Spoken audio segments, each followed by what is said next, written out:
Well, now to the financial chaos caused by the Silicon Valley Bank collapse. The Justice Department and the SEC both now opening investigations. Chief Washington correspondent Blake Berman is live outside the White House. Blake, first there were the bank collapses, then the payments to depositors.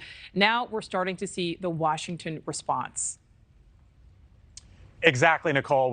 When you span what's going on across the country, depositors have been given their money back or will be given their money back. But as it relates to what's going on right now here in Washington, D.C., the finger pointing right now is already underway. Let me give you a sense of some of what is happening. For example, the Massachusetts Senator Elizabeth Warren, who sits on both the banking and finance committees in the Senate, has fired off several requests already. First off, to the head of the Federal Reserve.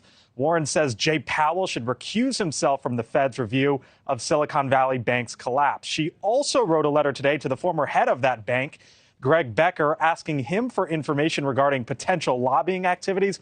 And she wants to know if he will return any bonuses or compensation from the last 5 years. Now, Warren has joined President Biden and other Democrats who say regulations that were rolled back during the Trump administration in 2018 contributed to the recent collapses. But one of the top Republicans in the House, Congressman Tom Emmer, started to lay out an argument from Republicans as he tweeted the following today, saying, quote, "Imploding banks, rising interest rates, ongoing inflation.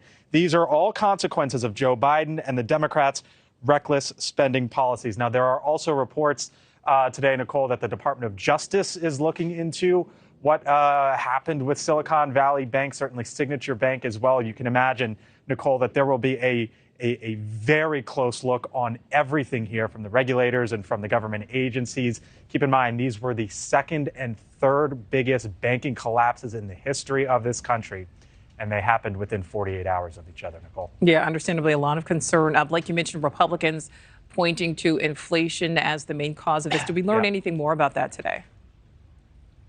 We did. Some progress, some there. Inflation definitely still sticky. It's still around.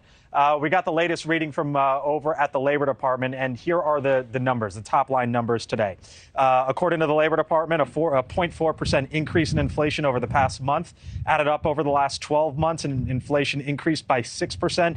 The good news here is that the number has dropped since its peak 9.1% level for the last 8 consecutive months. Now, President Biden reacted today in part with what's happening in the banking world, saying, quote, "As I've long said, and as challenges in the banking system remind us, there will be setbacks along the way in our transition to steady and stable growth." Speaking about inflation there. Now, looking forward, Nichole, there will be a lot of eyes next week on the Federal Reserve and what they do with interest rates. Because of what happened in the last handful of days here with the banks, the thinking is that the Federal Reserve might not be as aggressive as they would have been with interest rates. Remember, as interest rates rise, so do borrowing costs for individuals and businesses. Yeah, and we'll see how the markets react to that. Okay, thank you, Blake. Thank you for watching. Go to newsnationnow.com to find NewsNation on your television provider. And don't forget to click the red subscribe button below to get more of NewsNation's fact-driven, unbiased coverage.